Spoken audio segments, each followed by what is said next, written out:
Hello నమస్తే. Welcome to in depth. నేను మీ ఆశ. దేశ విదేశాలలో జరిగే తాజా వార్తలు, విశేషాలను లోతుగా విశ్లేషించే ఇన్‌డెప్త్ కార్యక్రమానికి స్వాగతం. భారతదేశం అంటే కేవలం ఆధ్యాత్మికత, అద్భుతమైన కట్టడాలు, సంస్కృతులే కాదు, ప్రపంచ విజ్ఞాన శాస్త్రానికి దిశానిర్దేశం చేసిన మేధోగని అని కూడా అంటూ ఉంటారు. ఫిబ్రవరి 28 ప్రతి భారతీయుడు గర్వంగా తలెత్తుకుని ప్రపంచానికి మన విజ్ఞానాన్ని చాటి చెప్పే రోజు. 1928వ సంవత్సరం సరిగ్గా ఇదే రోజున సర్ చంద్రశేఖర వెంకట రామన్ ఎఫెక్ట్ ను కనుగొని భౌతిక శాస్త్ర ప్రపంచాన్ని విస్మయానికి గురిచేశారు. అందుకే ఈ రోజున మనం నేషనల్ సైన్స్ డేగా జరుపుకుంటున్నాం. అసలు రామన్ ఎఫెక్ట్ అంటే ఏంటి? అది మన నిత్య జీవితాన్ని ఎలా ప్రభావితం చేస్తోంది అన్న విషయానికి వస్తే ఇక్కడే ఒక కీలక విషయాన్ని చెప్పుకోవాలి. సముద్రపు నీరు నీలి రంగులో ఎందుకుంటుంది అన్న ఒక చిన్న జిజ్ఞాస నుంచి పుట్టిన ఈ పరిశోధన నేడు ఆధునిక విజ్ఞాన శాస్త్రానికి వెన్నెముకగా నిలిచింది.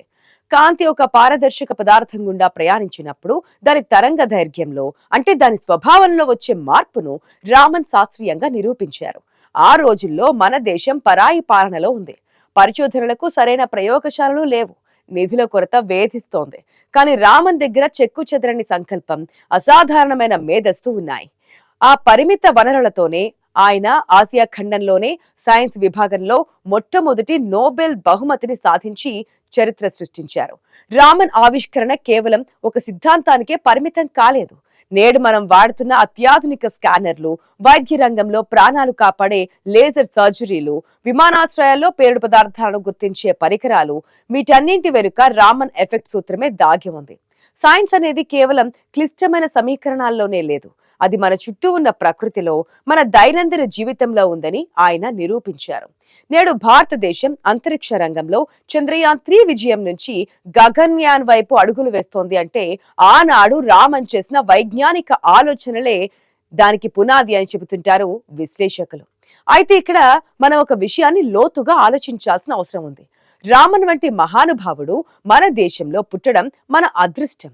కానీ నేటి తరం యువతలో అటువంటి వైజ్ఞానిక తపన ఎంతవరకు ఉంది? మనం కేవలం ఇతర దేశాల సాంకేతికతను వాడుకునే వినియోగదారులుగా మిగిలిపోతున్నామా, లేక మనమే కొత్త ఆవిష్కరణలకు కేంద్ర బిందువుగా మారుతున్నామా అన్నది ప్రతి ఒక్కరూ ఆలోచించాల్సిన ప్రశ్న. సర్ సివి రామన్ జీవిత ప్రయాణం కేవలం ఒక శాస్త్రవేత్త కథ కాదు, అదో నిరంతర అన్వేషణ. 1921లో ఆయన లండన్ నుంచి ఓడలో భారతదేశానికి తిరిగి వస్తున్నప్పుడు మెడిటరేనియన్ సముద్రపు అద్భుతమైన నీలిరంగును చూసి మంత్రముగ్ధులయ్యారు. అంతకుముందు వరకు ఆకాశం నీలిరంగులో ఉంటుంది కాబట్టి దాని ప్రతిబింబం వల్ల సముద్రం కూడా నీలిరంగులో కనిపిస్తుందని అనుకునేవారు. కానీ రామన్ ఆ వాదనను తోసిపుచ్చారు. నీటి అణువుల ద్వారా కాంతి ప్రయాణించినప్పుడు అది పరిక్షేపణం చెందడం వల్లే ఆ రంగు వస్తుందని ఆయన ఊహించారు. ఆ చిన్న ఆలోచనే ఆయనను 7 ఏళ్ల కఠిన పరిశ్రమ వైపు నడిపించింది. చివరకు 1928 ఫిబ్రవరి 28న తన పరిశోధనను విజయవంతంగా పూర్తి చేశారు. మనిషి తన చుట్టూ ఉన్న ప్రపంచాన్ని నిశితంగా గమనించినప్పుడు మాత్రమే అద్భుతాలు సృష్టించగలడు అనడానికి రామన్ జీవితమే పెద్ద ఉదాహరణ.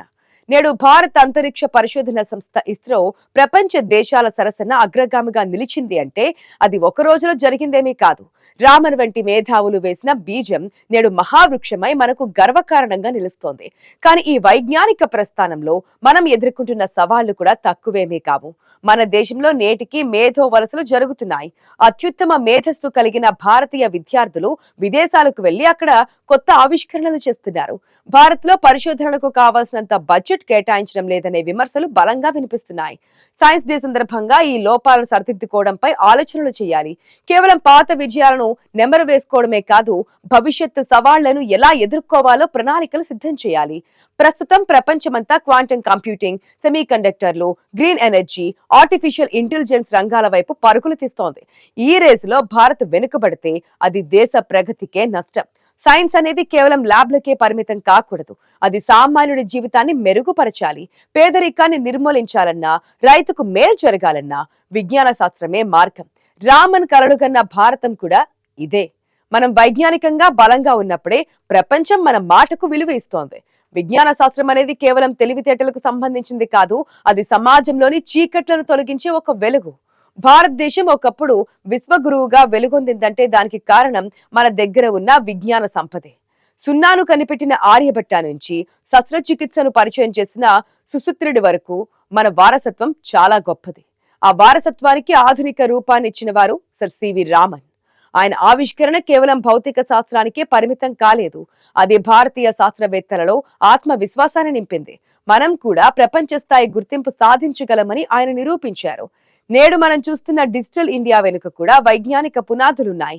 అయితే నేటి సమాజంలో సైన్స్, మూఢనమ్మకాల మధ్య పెద్ద పోరాటమే జరుగుతోంది. వాస్తవాలను తర్కంతో ఆలోచించే గుణం తగ్గిపోతోంది.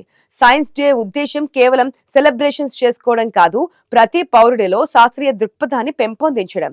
భారత రాజ్యాంగంలోని ఆర్టికల్ 51AH ప్రకారం శాస్త్రీయ దృక్పథాన్ని పెంపొందించుకోవడం ప్రతి పౌరుడి ప్రాథమిక విధిగా ఉంటుంది. కానీ మనం దానిని ఎంతవరకు పాటిస్తున్నాం? సమాజంలో పెరిగిపోతున్న అసత్య ప్రచారాలు, శాస్త్రీయ ఆధారాలు లేని వాదనలు దేశ ప్రగతికి ఆటంకంగా మారుతున్నాయి. నేడు మన విద్యా వ్యవస్థలో మార్పు రావాలి. విద్యార్థులు కేవలం మార్కుల కోసం చదవడం మానేసి ఎందుకు, ఎలా అని ప్రశ్నించడం మొదలు పెట్టాలి. రామన్ ఎప్పుడూ ఒక మాట చెప్పేవారు: స్వతంత్ర పరిశోధనలు, కొత్త ఆలోచనలే ఒక దేశాన్ని ఉన్నత శిఖరాలకు చేరుస్తాయి అని. ఆ ప్రశ్నల నుంచే కొత్త రామన్లు పుట్టుకొస్తారు. సైన్స్ డే సందర్భంగా పాఠశాలలు, కళాశాలల్లో ప్రయోగాలు పెరగాలి. కేవలం పుస్తకాల్లోని బొమ్మలు చూసి నేర్చుకోవడం కాకుండా స్వయంగా ప్రయోగాలు చేసే వాతావరణం కల్పించాలి. మన దేశంలో ప్రతిభకు కొదవలేదు, కానీ ఆ ప్రతిభను గుర్తించే, ప్రోత్సహించే వేదికలు కావాలి. దాన్ని ప్రోత్సహించేందుకు ప్రభుత్వం నుంచి విద్య కోసం నిధులు విడుదల కావాలి. అప్పుడే మన దేశం విజ్ఞాన రంగంలో అగ్రగామిగా నిలుస్తోంది. రామన్ తన జీవితాన్ని సైన్స్ కు అంకితం చేశారు. దాని ఫలితంగా ఆయనకు నోబెల్ బహుమతితో పాటు ప్రపంచ వ్యాప్త గౌరవం దక్కాయి. ఇది కేవలం ఆయన వ్యక్తిగత విజయం కాదు, భారతీయ మేధస్సుకు దక్కిన విజయం. ప్రకృతి తన రహస్యాలను ఎవరికీ సులభంగా వెల్లడించదు. ఆ రహస్యాలను ఛేదించడానికి నిరంతర సాధన, తపస్సు అవసరం. రామన్ ఆ తపస్సును చేశారు కాబట్టే సముద్రపు నీలి రంగు వెనుక ఉన్న నిజాన్ని ప్రపంచానికి చెప్పగలిగారు. నేడు మనం అనుభవిస్తున్న టెక్నాలజీల వెనుక ఎందరో శాస్త్రవేత్తల త్యాగాలు, శ్రమ ఉన్నాయి. వారు చేసిన ఆ పుణ్యమే నేడు మనకు సుఖ సౌకర్యాలుగా లభిస్తున్నాయి. కానీ మనం ప్రకృతిని గౌరవించడం మర్చిపోతున్నామా? విజ్ఞానాన్ని వినాశనం కోసం వాడుతున్నామా అన్నది ఒక్కసారి ఆలోచించాలి. సైన్స్ అనేది ఒక రెండంచుల కత్తి లాంటిది. దాన్ని మనిషి మేలు కోసం వాడవచ్చు, లేదా విధ్వంసం కోసం కూడా వాడవచ్చు. పుతిన్ వంటి వారు రసాయన ఆయుధాలను, విష ప్రయోగాలను ఎంచుకుంటే, రామన్ వంటి వారు మానవ కళ్యాణం కోసం విజ్ఞానాన్ని వాడారు. విజ్ఞానాన్ని పంచేవారు చిరస్థాయిగా నిలిచిపోతారు. సైన్స్ డే సందర్భంగా విజ్ఞానాన్ని కేవలం స్వార్థం కోసం కాకుండా సకల ప్రాణకోటి మేలు కోసం ఉపయోగపడేలా చూడాల్సిన అవసరం ఉంది. మరొక అంశం చూసే ముందు చిన్న బ్రేక్ తీసుకుందాం. Don't go away, stay tuned.